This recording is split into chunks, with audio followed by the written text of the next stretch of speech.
Boa noite, povo de Deus. Boa noite, Marini. Boa Muita noite. paz, muita paz, muita alegria, muita gratidão por mais uma noite aqui no nosso canal do Instituto de Educação Espírita Cearense do Cristo, da querida cidade de Amélia Rodrigues, Bahia. Em mais uma terça, em mais uma noite de doutrinária, hoje com nosso amigo, já parceiro de muitas lives, de muitos encontros, o nosso amigo Robson Ferrer, da Casa de Oração Bezerra de Menezes, Cobem, em Salvador, também do canal Roteiro Espírita. É isso, Robson, seja bem-vindo, boa noite. Ele que hoje vai falar, vai tirar uma dúvida, ou vai colocar mais uma dúvida. Eles vivem nesse momento, nesse período de pós-pandemia, muitas separações, recentemente Dia de Finados, e esse mês a gente tem o tema central Jesus acalma as tempestades, e Robson, através do seu tema, eles vivem ou não, vai tentar acalmar nossos corações, corações daqueles que estão com separações recentes, estão saudosos ainda. Então, a gente, nesse momento, para acalmar mais ainda, vamos fechar os nossos olhos, perceber nossa respiração, observar a batida do nosso coração, serenizar, acalmar, respirar profundamente, elevar nossos corações a Jesus e agradecer por este momento, por essa noite, por essa oração, por essa palestra, pela vida, pelo corpo físico que nos permite estarmos aqui, pela nossa saúde, nossa inteligência, por tanto que temos que agradecer. Elevemos sempre ao nosso Mestre Maior, nosso Mestre Jesus, também ao Pai da vida, nosso Deus, por tantas dádivas que temos recebido. Que a luz dos Cristo nos envolva a todos nós nesse momento, inspire nosso amigo Robson, toque no coração de Marini e de todos nós, para que tenhamos uma noite de muita paz e muita alegria. E antes de passarmos a palavra para Robson, a gente vai pedir a Marini que faça a leitura do nosso evangelho desta noite. Boa noite, gente. Boa noite, Robson. Seja bem-vindo. Boa noite, Rony. E a todos os amelienses, a todos que nos recebem agora, nessa noite de terça-feira.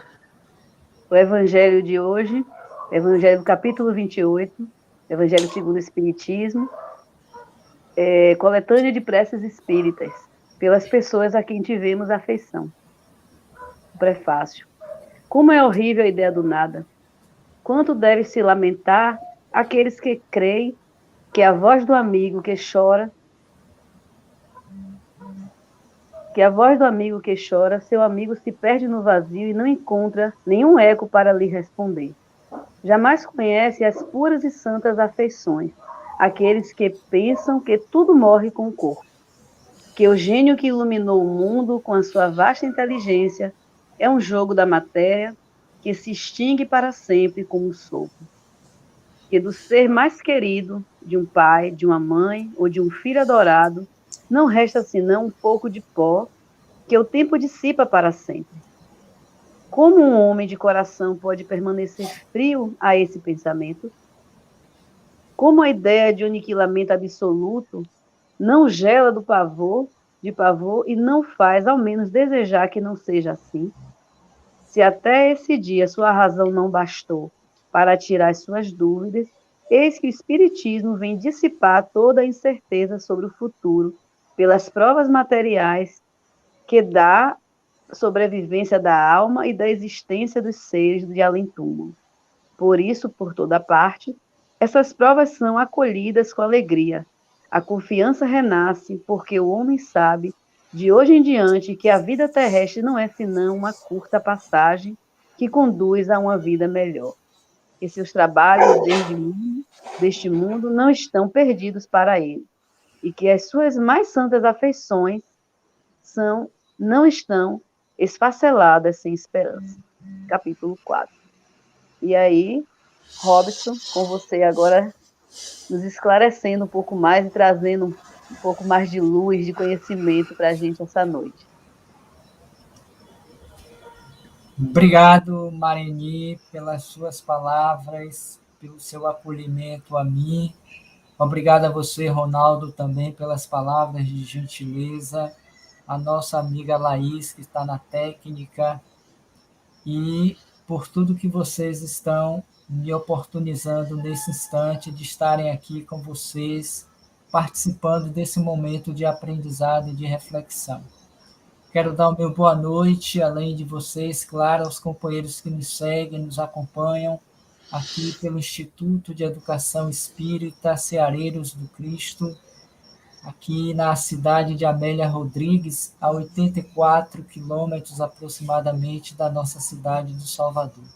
Que Deus nos abençoe, que Deus nos proteja e que possamos realmente sair daqui hoje com uma convicção, não diria dúvidas, Ronaldo, mas com a convicção de que eles vivem, que nós continuamos a sobreviver à morte do corpo físico, em que pese que, por mais que nós tenhamos informações advindas do mundo espiritual, ao longo de toda a história da humanidade, nós ainda hoje receamos e duvidamos desta afirmativa de que eles vivem, porque uma afirmativa trazida pelo espírito Joana de Ângeles no seu livro Leis Morais de Psicografia de Divaldo Pereira Franco, quando ela vai pegar as 10 leis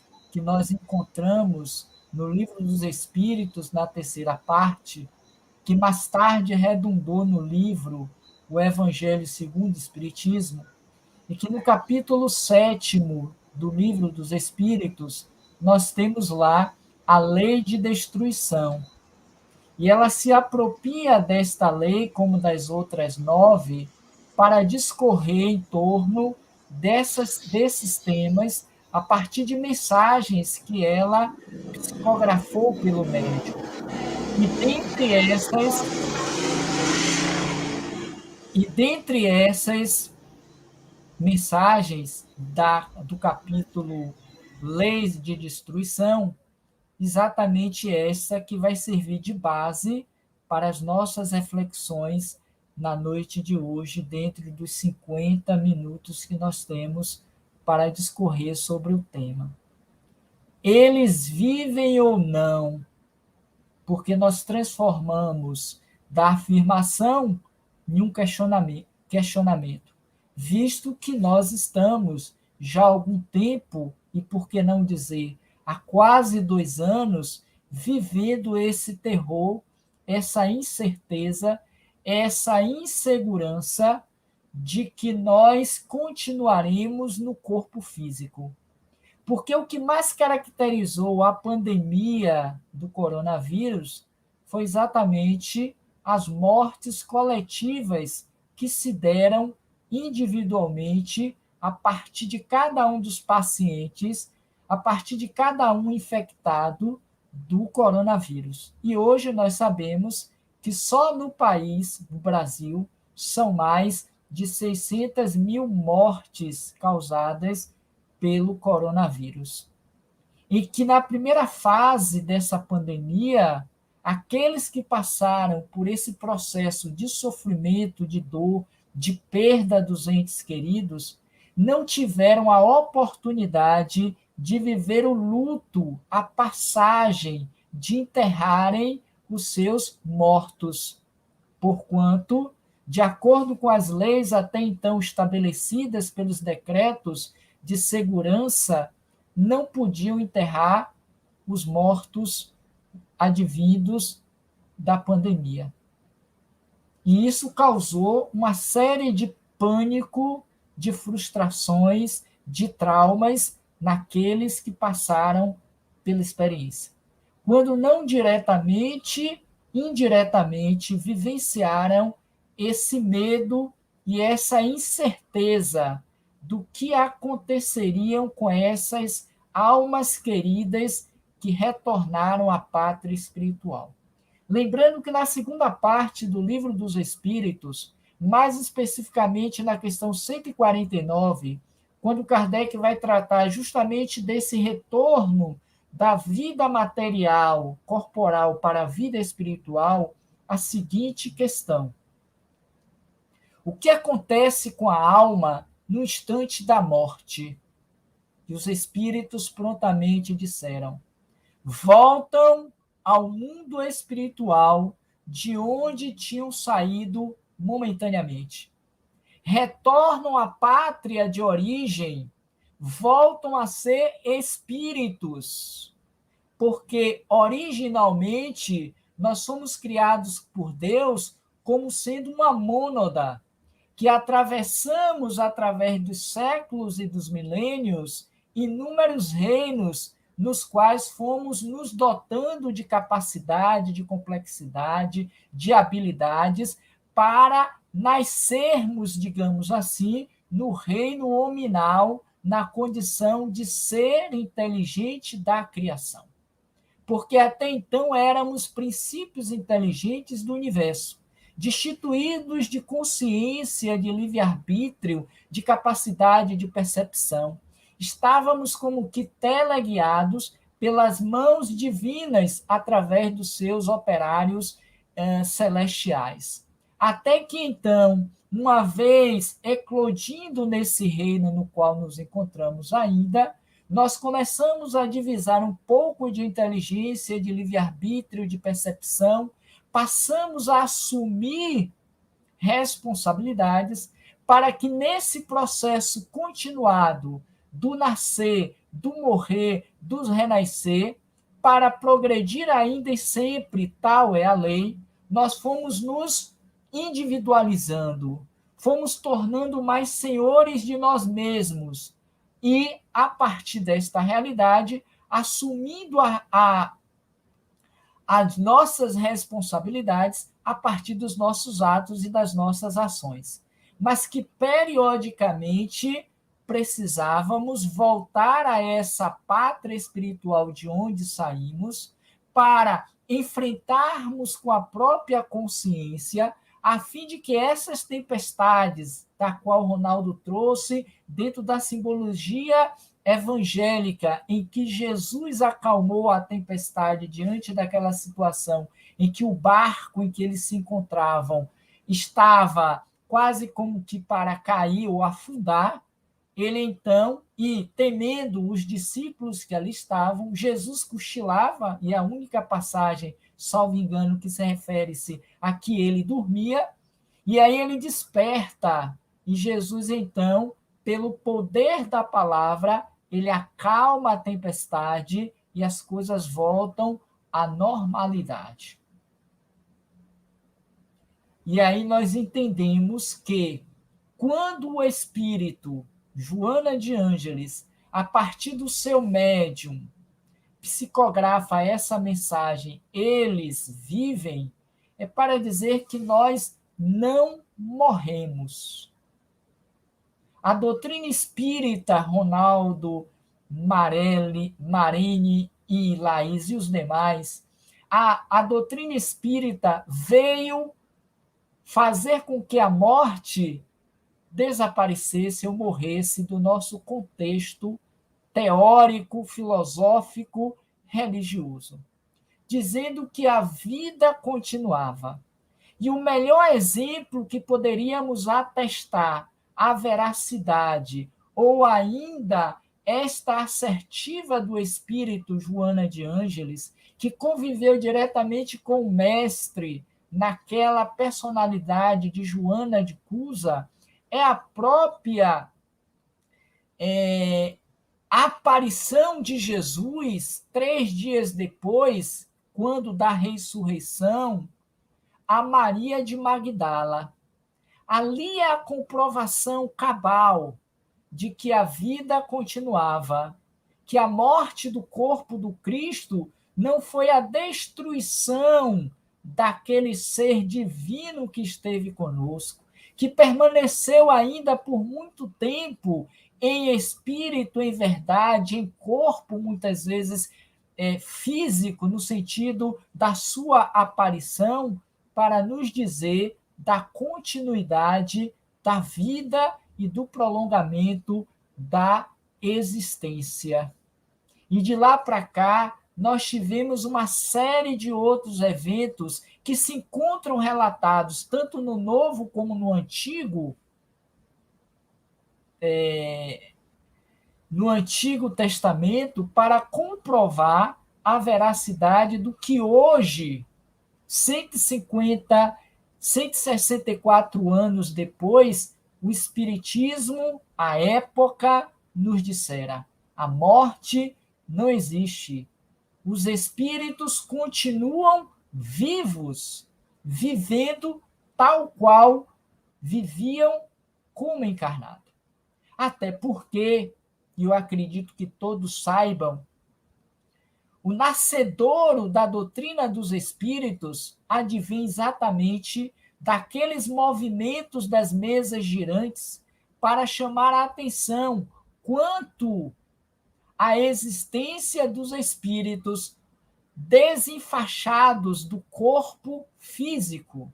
Porque Kardec comprova, mediante a averiguação, mediante a pesquisa, mediante a observação, que aqueles barulhos, que aquelas respostas inteligentes tinham como origem almas dos homens e das mulheres que já haviam morrido e que retornavam para dizer da continuidade da vida. E a vida continua, e a partir dessa identificação, desta certeza, o leonês Hippolyte Léon Denisard assume o comando de fazer toda uma pesquisa até então nunca feita, porque a ideia da sobrevivência e das aparições dos espíritos não começou com Kardec.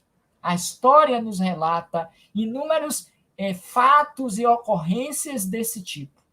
Mas é a partir dele, Hippolyte Léon Denisard Rivaio, que começa a estruturação, a codificação de todo esse material já existente, porquanto ele começa mediante o convite de um amigo seu, em que observasse aqueles fenômenos em uma das casas de uma das médiuns famosas, para que pudesse observar o que estava acontecendo.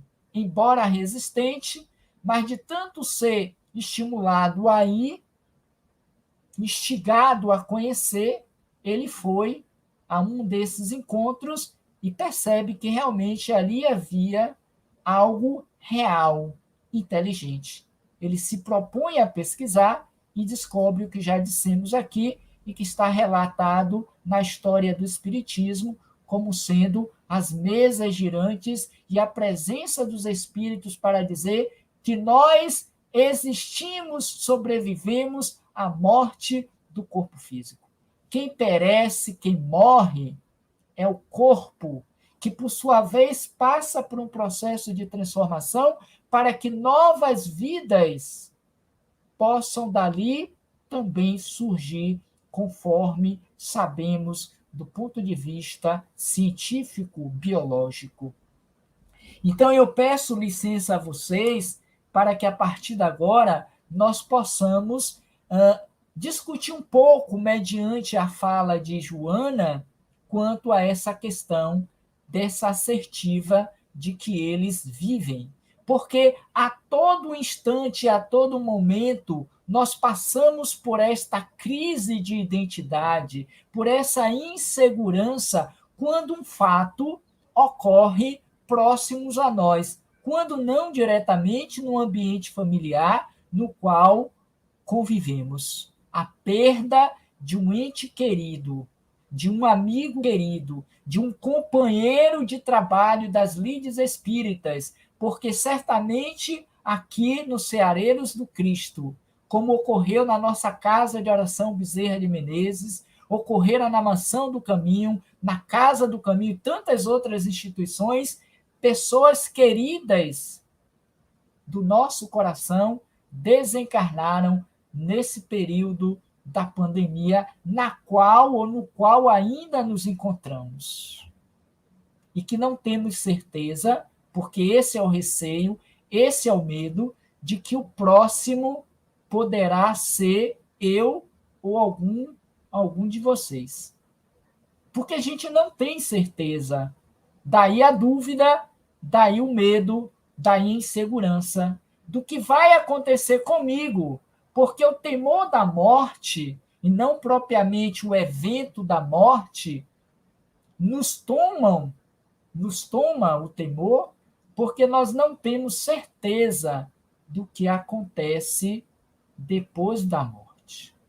E agora, e trouxe bem Ronaldo, no dia 2 último, nós vivemos essa experiência do Dia de Finados, que é um feriado nacional, onde é consagrado a visita dos entes queridos ao cemitério para homenagear os seus entes queridos.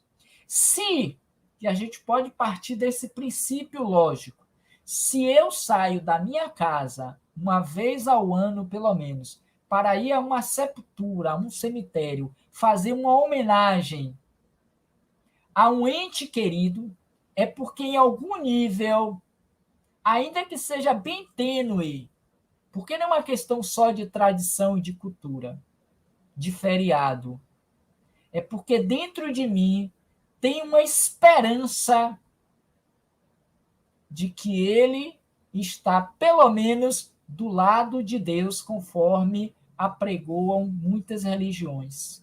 De que quando morre, se foi bom, vai para o lado direito do Pai. Se não foi bom, vai para o lado esquerdo do Pai, mas está do lado do Pai, que é o mais importante, independentemente da posição. E eles vão para fazer esse culto, essa reverência. E é o que aconteceu nessa última terça-feira, salvo engano, acho que na semana passada, 8 dias agora, em que isso ocorreu. E mais recentemente, na última sexta-feira, passamos por essa comoção coletiva do Brasil, como muitas vezes já ocorrera, que foi o desencarne, e que ninguém esperava, porque ninguém espera, da queda do avião contendo 5 tripulantes, que dentre eles, uma personagem no Brasil conhecida, famosa, porque é da área musical, artística, e que vinha em uma ascensão grande de sucesso, de reconhecimento nacional, internacional, que tinha muitos hits de sucesso, e que a todo momento estava nas principais mídias televisivas, se apresentando, e que, de repente, tem esse impacto que causou essa comoção, a priori, nacional, coletivo, principalmente para os fãs, para os familiares, para aqueles que a acompanhavam na sua carreira de sucesso, que é conhecido de todos, o desencarne da cantora... Me perdoe, fugiu agora o nome dela. Eu sei que é Mendonça o sobrenome dela. Marília Mendonça, obrigado. Marília Mendonça, me veio aqui à mente.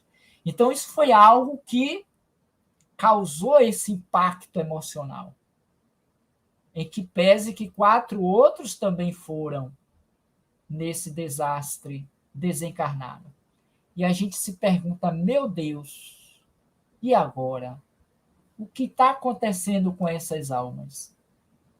O que está acontecendo com a menina Yasmin de Feira de Santana, que é do movimento espírita dedicada ao trabalho de evangelização, ao trabalho doutrinário, que tinha um reconhecimento na sua cidade, que era uma pessoa querida e que as páginas do Facebook foram tomadas de mensagens de gratidão, de reconhecimento do valor desta alma.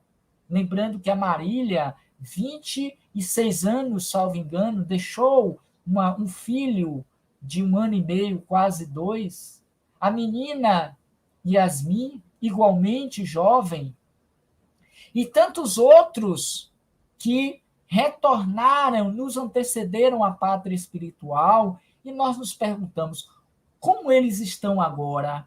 O que está acontecendo com essas almas? Despertas, conscientes, atormentadas, conflituadas porque saíram do corpo inesperadamente, sem quererem, em pleno sucesso na carreira profissional, pessoal, em pleno trabalho espiritual, mesmo que muitas vezes buscando vencer a questão da doença, como ocorrera com esta última jovem, a gente se pergunta, meu Deus, e agora? Como eles estão? Será que estão vivos, acordados, ou estão dormindo aquele sono na eternidade, esperando o dia da ressurreição para acordarem? Porque a doutrina não compactua, não defende a ideia da ressurreição, do renascimento no mesmo corpo, mas da reencarnação em um outro corpo. O espírito não morre. A decomposição é do corpo físico. O espírito continua íntegro, vivo, consciente, mas liberto do que quando estava no corpo. Porque é sabido por todos que quando o espírito reencarna, dá mais trabalho no mundo espiritual do que quando ele desencarna. Porquanto ele está entrando em uma cela, em uma prisão, em um escafandro. Ele perde parcialmente a consciência de si pelo esquecimento do passado.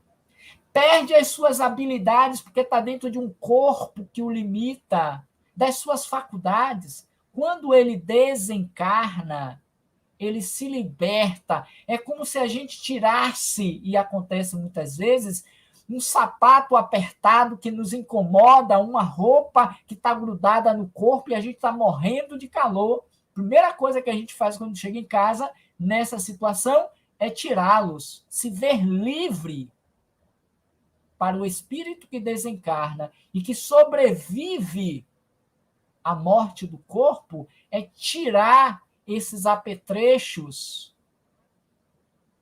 para se ver livre, leve, solto, consciente de si mesmo.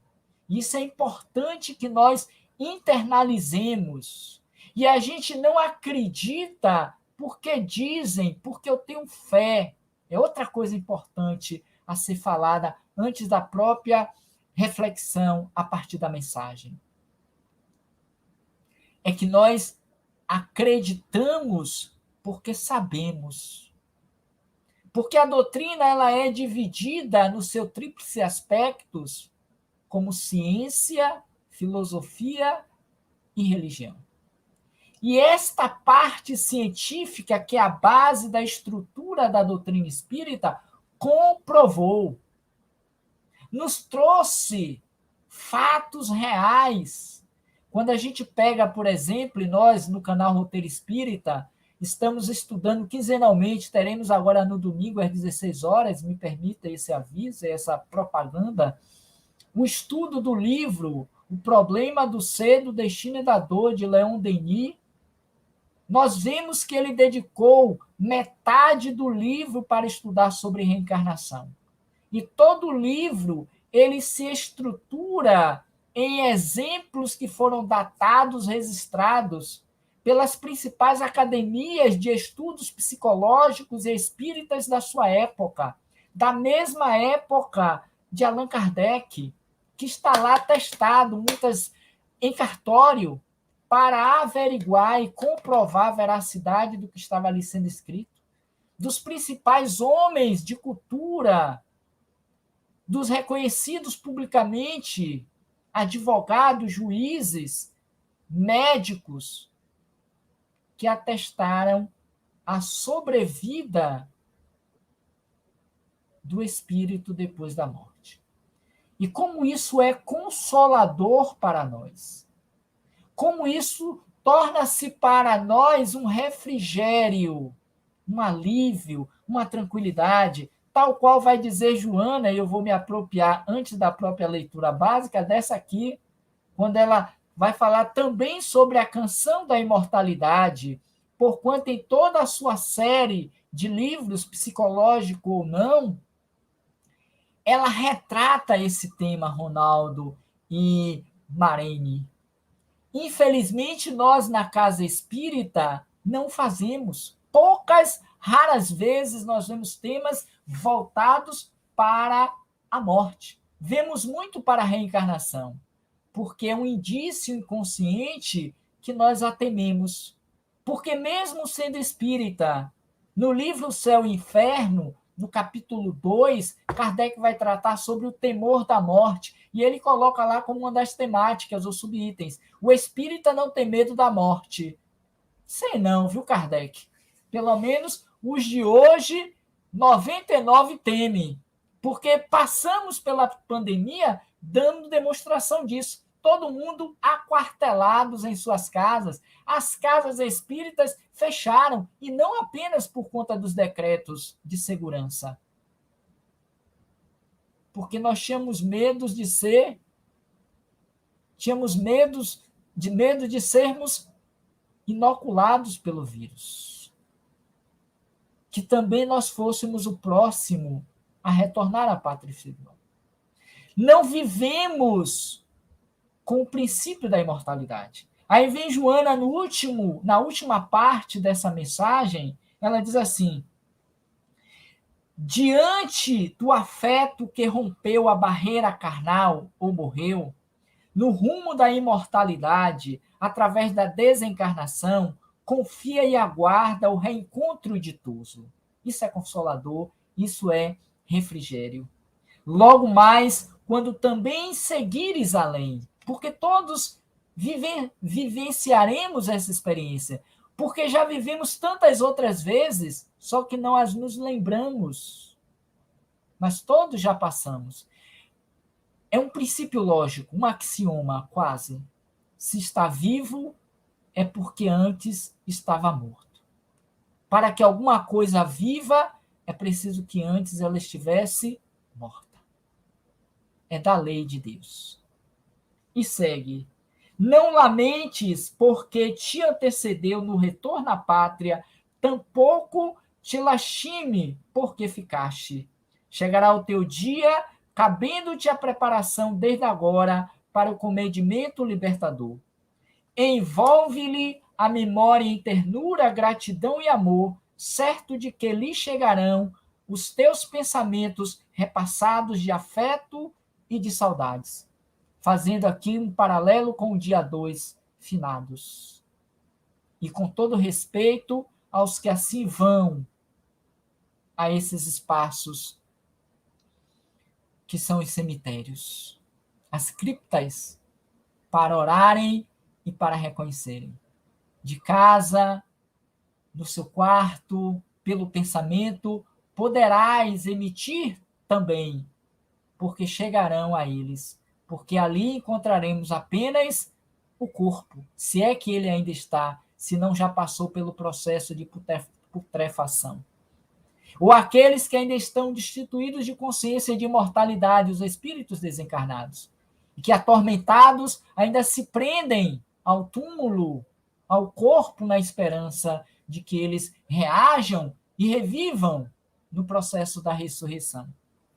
E fechando, ele ainda diz, o Espírito: e quando soar o teu momento de regresso ao grande lar, os seres queridos te receberão em júbilos, entoando a gloriosa canção da imortalidade. Como certamente, creio eu, aconteceu com Yasmin, como aconteceu com o grupo dos 5, Marília e os seus companheiros de trabalho, assim como aconteceu com a nossa Estela Diamantina, aqui na casa de oração, a nossa querida Estela, como aconteceu com tantos outros, e provavelmente dos ceareiros do Cristo, retornaram e foram recebidos de braços abertos, com a entoação da gloriosa canção da imortalidade, em particular se fizeram e cumpriram com o dever quando aqui na terra. Porque morrer nem se torna um demônio, nem se torna um anjo e um santo. Continua tal qual era na carne. E como isso é também importante a nossa compreensão. O que nós precisamos é o que ela vai dizer, e eu repito: chegará o teu dia, cabendo-te a preparação desde agora para o comedimento libertador. A morte em si não gera medo, pavor. O que gera esses estados da alma é a consciência de culpa. Como vai dizer o nosso Herculano Pires no seu livro Educação para a Morte. Porque a consciência de culpa nos diz que não fizemos o dever de casa quando estávamos encarnados, que acumulamos débitos ao invés de liquidá-lo pelas nossas ações, pelas nossas escolhas e livre-arbítrio. Por esta razão, surge a doutrina dos espíritos há 164 anos para esclarecer, para nos notificar quanto a essa realidade dessa passagem e desta vida que também nesse livro Céu e Inferno, que constitui de histórias, de exemplos daqueles que nos antecederam e que serviram de base de pesquisa para Allan Kardec, para dizer como vivem os espíritos depois da morte. Porque não basta morrer, é preciso saber como seguiremos pós-morte. E basta olharmos o que estamos fazendo aqui agora. Sendo assim, a gente traz algumas passagens dessa mensagem. Eles vivem, é a última, por sinal. E ela então discorre dizendo: sim, com a morte orgânica ocorre uma desagregação de moléculas que prosseguem em transformação, não, porém, o aniquilamento da vida. Como isso é sublime, como isso é misericordioso. Não, porém, o aniquilamento da vida. Porque uma vez criado por Deus, nunca mais destruído. E acreditem todos nós, os presentes e os que virão mais tarde, acreditem, nem Deus tem o poder de aniquilar a vida que ele próprio a instituiu, a criou. Porque seria uma derrogação da própria lei que ele criou.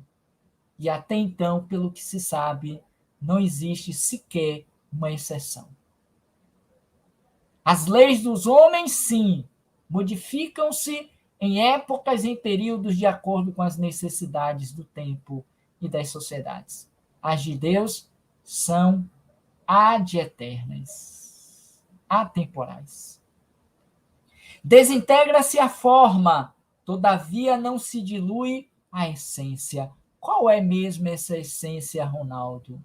O espírito imortal. Não somos eternos porque fomos criados em um dado momento por Deus. A mônada que falávamos um pouco lá atrás. Para chegarmos à condição de seres dotados de inteligência, dotados de livre-arbítrio e, consequentemente, assumindo responsabilidade pelos atos. Porque somos espíritos. Este é a essência. O objeto de estudo da doutrina que facultou a Allan Kardec comprovar que a morte não existe. E mais do que isso, eles vivem. Porque todo o objeto de estudo, todas as informações trazidas a Kardec e aqueles seus continuadores, como ainda hoje temos por Divaldo Franco, tivemos até pouco tempo atrás por Chico Xavier e tantos outros que ainda estão na estrada, eles são que noticiam a realidade do pós-morte. São eles o objeto material, vou chamar assim, me permitam. Eles são a matéria-prima da estrutura da doutrina dos espíritos. triunfa a vida sempre sobre a extinção do corpo, em qualquer situação. Porque a morte, pela queda do avião, pelo naufrágio do navio, pela bala perdida, ou pela bala direcionada no latrocínio, ou ainda pela morte do corpo durante o sono, são meios que a vida nos oportuniza para sair do corpo. Então não adianta ficarmos com essa neura, com esse trauma, com esta dor, porque o avião caiu. Trazendo como exemplo o último agora de sexta-feira, ou qualquer um outro, como já ocorreu muitas vezes no nosso país. Temos inúmeros relatos. Ou como aconteceu lá em 1974, quando no circo, no Rio de Janeiro, morreram milhares de pessoas porque houve um desabamento daquelas lonas e muitos morreram pisoteados. Ou ainda pela queda do incêndio do Joelma, também me parece no Rio de Janeiro. São vias, meios que os espíritos encontram para retornarem à pátria espiritual de onde saíram e para a qual estão retornando. Quanto mais consciente, menos dor. Quanto mais produziram o bem, são retirados, porque certamente, acredito eu, antes da queda, do impacto no chão, naquelas pedras da cachoeira, eles foram desligados do corpo. Eles dormiram, foram anestesiados para não sentir o impacto da dor. Olha como é misericordiosa a providência divina, que não deixa nenhum dos seus filhos à toa. O Cristo disse: estarei contigo até o fim dos tempos. Eu não os deixarei órfãos. Vinde a mim todos vós que se encontrais aflitos e sobrecarregados, e eu vos aliviarei. São palavras de vida eterna, de consolo, de esperança, que nos traz vida em abundância e a coragem de seguir em busca da perfeição, que é o objetivo da criação de todos nós. Então, triunfa a vida sobre a extinção do corpo. A porta do túmulo é outra linda citação de Joana. A porta do túmulo que se fecha para determinadas expressões, que é o caso, me permitam trazer como pano de fundo Yasmin, abre-se em triunfo para outras realizações da vida.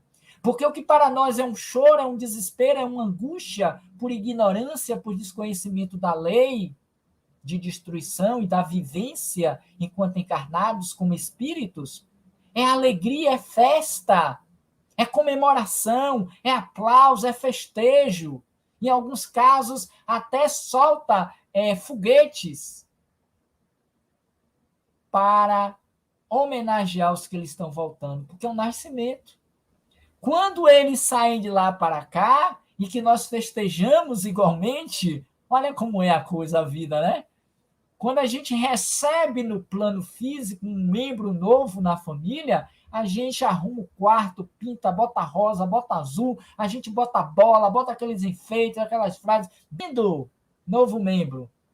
E dá toda a atenção, alegria, alegria, ótimo, é por aí. Mas para eles que os deixamos, é tristeza, é saudade, em alguns casos, lamentações, porque é tudo farinha, me permito usar essa expressão, é tudo farinha do mesmo saco. Fazemos parte do mesmo globo, das mesmas necessidades, não poderia ser diferente. Claro que para os mais esclarecidos, é esperança, é confiança de que vai dar certo essa encarnação, desde quando estejamos sintonizados com eles. E ela ainda vai dizer, o encerramento de uma existência humana no comedimento da morte equivaleria à lamentável falha da organização da vida. Eu vou repetir, porque quando eu li, eu achei tão impactante, e a gente precisa fazer algumas considerações breves aqui. O encerramento de uma existência humana, como ocorreu aí, as citadas, no comedimento da morte,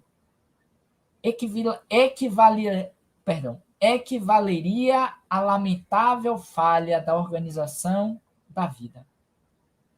Se a morte fosse o encerramento de tudo, não adiantaríamos estar hoje aqui falando dela. Não adiantaria termos recebido uma Madre Teresa de Calcutá, uma Mahatma Gandhi, um Albert Schweitzer, um Nelson Mandela, uma irmã Dulce próximo a nós, uma Amélia Rodrigues, a professora e poetisa. Não teria porquê. Ela não estaria nos brindando para quem é afeiçoado à sua leitura da série de livros evangélicos, psicografado também por Divaldo. Quantas mensagens belíssimas essa alma linda, baiana, vem nos oferecendo ao longo de décadas, através da pena mediúnica de Divaldo. O encerramento da vida desse corpo não traria o que hoje nós temos por ela. E tantos outros que poderíamos citar. Seria a lamentável falha da organização da vida. Porque exatamente quando Jesus renasce, a ressurreição de Jesus, a aparição dele, em que ele se apresenta em corpo perispiritual a Maria de Magdala, ele diz: Maria, vai até lá embaixo e diz a eles que eu voltei. E ela quer abraçá-lo, e ele vai dizer: não me toques ainda porque não estive com o Pai, mas vai dizer isso que eu acabei de dizer? Ela vai desesperadamente narrar a cena.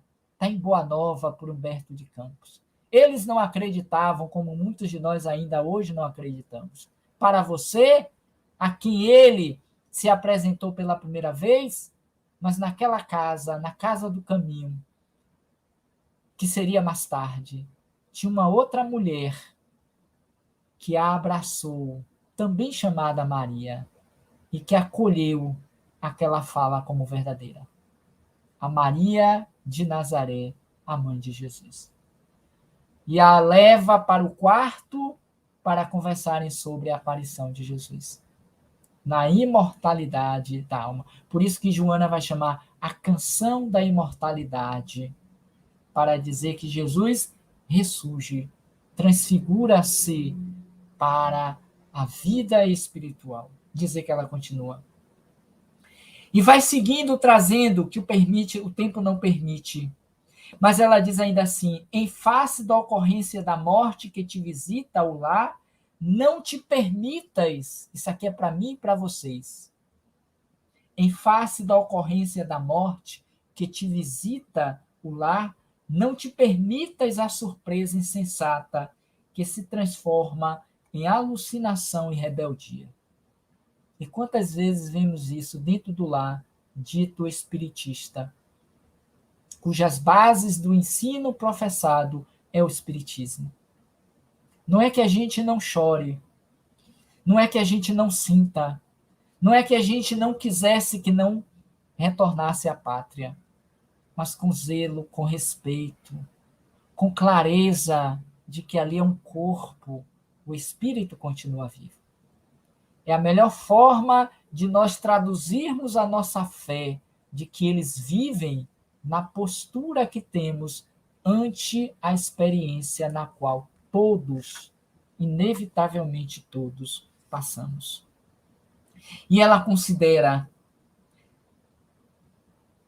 desde logo, conjectura com segurança em torno desse fatalismo biológico que é a morte do corpo, armando-te com os esclarecimentos com que interpretarás os possíveis enigmas em torno do pós-desencarnação. Porque quantos são os espíritas ou não que ainda se debatem nesse conflito? Será que ele está vivo mesmo? Será que ele está bem? Está desperto? Como é que ele está? E fica sempre uma ponta de dúvida, de revolta, de incerteza quanto à questão.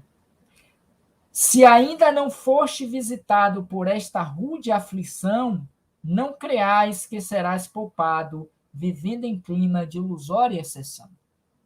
Se, todavia, já sorves o trago da saudade e resguardas as feridas, ainda em dores produzidas pela partida dos seres amados, retifica conceituações e reformula observações.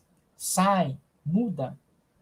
Joana vai dizer que o máximo do tempo para um luto, para aquele que é espírita, não deve ser mais do que 48 horas. Isso, se não menos. E a gente leva uma encarnação toda guardando o ressentimento, a perda, aquela saudade que corrói, que magoa pelo ente querido que partiu, que nos antecedeu. E quando eu digo isso, eu não estou dizendo que não sinta, que não tenhamos a dor, a aflição, mas que saibamos nos postar e superar a experiência. Não penses em termos finalistas. Examina a majestade da vida em toda parte e faze paralelo otimista. Para a gente fechar. Teus amores não se acabaram, transferiram-se de habitat e prosseguem vivendo. Ouvem, eu achei isso assim tão importante para a gente refletir sobre essa proposta que eles vivem. Não mais uma dúvida, uma interrogação. Eles vivem ou não? Sim, eles vivem, é uma afirmativa. Ouve os teus pensamentos, sentem as tuas aspirações, sofrem tuas revoltas, fluem tuas esperanças, amam-te. Se o amaste realmente, não recalcitres em razão da sua partida para outras dimensões da existência. Ser-lhes grato, poucas vezes nós fazemos isso. Ser-lhes grato pelas horas ditosas que te concederam, pelos sorrisos que musicaram lá da tua alma, e, em nome deles, espalhe a dádiva da alegria com outros seres tão sofridos ou mais amargurados do que tu mesmo, preparando-te a seu turno para o reencontro oportunamente. E ela ainda diz, concluindo, o silêncio da sepultura é pobreza dos sentidos físicos que não consegue alcançar mais sutis percepções. Ainda para nós espíritas. Pensa em teus finados com carinho e dialogarás com eles, senti-lo-ás e vibrarás ante a cariciosa presença com que te vem diminuir a pungente dor da saudade. E não raro, conclui o espírito, e não raro, quando parcialmente desprendido pelo sono, reencontrá-los-ás, esperando-te que estão nas ditosas paisagens do mundo a que fazem jus, e onde habitarás também mais tarde.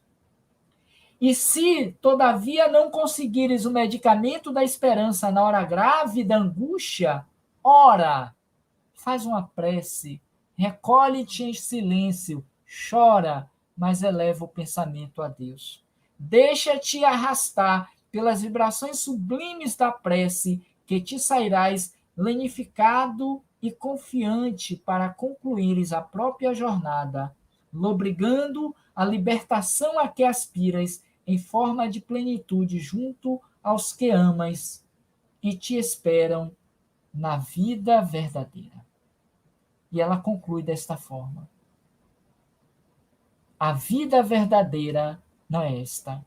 Portanto, saiamos daqui hoje, desta live, desta reflexão, em torno de tudo quanto nós já aqui produzimos de conteúdo, na certeza de que eles vivem, de que eles estão hoje e que nos anteciparam por necessidade, quando não pelas vias infelizes do suicídio, dentro da programação e da necessidade de cada um deles.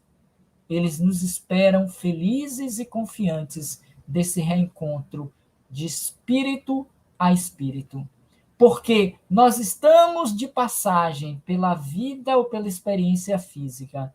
Nós não somos seres humanos vivendo uma experiência espiritual. Nós somos espíritos em uma experiência momentânea física. Alguém já disse isso e nós precisamos validar quando nós vivemos a experiência no corpo como espírito, vivendo as suas necessidades e nos desobrigando cada vez mais das necessidades materiais que ainda nos consomem, nos afligem em muito. Por esta razão, obnubila a nossa visão de seres espirituais que somos transitoriamente de passagem pela Terra. Agradeço a todos os companheiros aqui presentes e já citados, dessa instituição querida amiga de Amélia Rodrigues, que espero retornar outras vezes, e os convido, se me permitirem ainda, a conhecer o nosso canal Roteiro Espírita, também fazendo parte desse trabalho de divulgação da doutrina dos espíritos, assinando o canal, participando das nossas lives e atividades semanais que nós temos durante todos os dias. Muita paz. Obrigado a Ronaldo, obrigado a Marene e a Laís e a todos aqueles que estão envolvidos nessa dinâmica de levar a mensagem dos Ceareiros do Cristo, de Amélia Rodrigues. Um beijo no coração e até a próxima. Muita paz. Caro Robson, nós é que agradecemos as reflexões, nós que agradecemos a forma firme como você nos traz essa convicção, né? Colocando que a única certeza da vida é a própria vida. E a gente vai passar a palavra para a Mareni, para que ela faça a nossa prece final. E esse convite aí que você fez de retornar aqui está validado, né? Não vai faltar, certamente vai voltar. Que assim seja. Vai voltar sim, com fé em Jesus. Mareni, com você. Gratidão, Robson, por sua colaboração, pelo seu esforço, todo o estudo que você tem, dedicação à doutrina, e por esse momento, né, que trouxe para todos nós e os portais que se abriram. Então, eu vou dar continuidade à nossa... Vou trazer a leitura da prece, da coletânea de preces que eu li no início, e que possamos, nesse instante, agradecer o nosso dia, o irmão Sol, a irmã Chuva que caiu esses dias, o frescor dos ventos, dos raios que limpou os miasmas.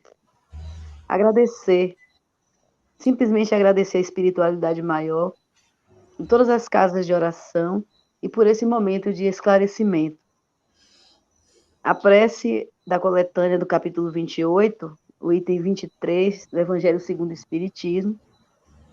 Dignai-vos, ó meu Deus, acolher favoravelmente a prece que vos dirijo pelo Espírito de que cada um possa, nesse instante, levar o pensamento a um ente querido, a um amigo, ou simplesmente aos indigentes, aqueles que vieram a desencarnar nos cárceres, esquecidos nas ruas, seja pela droga ou pela violência, as crianças, os órfãos, idosos em asilos esquecidos, os suicidas, que cada um possa dirigir um pensamento de luz, de harmonia, de equilíbrio, de tranquilidade nesse instante.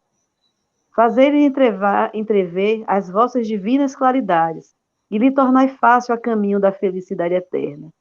Permite que os bons espíritos levem a ele as minhas palavras e o meu pensamento. Tu que me eras caro neste mundo, ouve minha voz que te chama para te dar um novo testemunho da minha afeição. Deus permitiu que fosses libertado primeiro. Eu não poderia me lamentar com isso, sem egoísmo, porque seria estar aflito por não ter mais para ti as penas e os sofrimentos da vida. Espero, pois, com resignação, o momento da nossa reunião no mundo mais feliz no qual precedeste. Eu sei que a nossa separação não é senão momentânea, e que é tão longa que me possa parecer a sua duração se apaga diante da eternidade, da felicidade que Deus promete aos seus eleitos. que a sua bondade me preserve, que nada fazer que possa retardar esse instante desejo e que me poupe assim a dor de não te reencontrar ao sair do meu cativeiro terreno. Oh, como é doce e consoladora a certeza de que não há entre nós senão um véu material que te oculta a minha visão. Que tu possas estar aqui ao meu lado, ver-me e ouvir-me como antigamente, e melhor ainda do que antigamente, que não me ouvideis mais, e que eu mesmo não te ouvide. Que os nossos pensamentos não cessem de se confundir, e que o teu me siga e me sustente sempre. Que a paz do Senhor seja contigo. E assim encerramos a nossa doutrinária de hoje, agradecendo a toda a espiritualidade maior, a todos que envolveram, que inspiraram, e agradecemos a participação de todas as famílias, todos os lares, aqueles que se fazem presentes aqui nesse momento de muita luz. Gratidão, Senhor, e Jesus nos abençoe e que tenhamos uma boa noite. Obrigada a todos. Agora que possamos passar para o nosso passe, colocar a nossa água e nos concentrar para o passe da espiritualidade.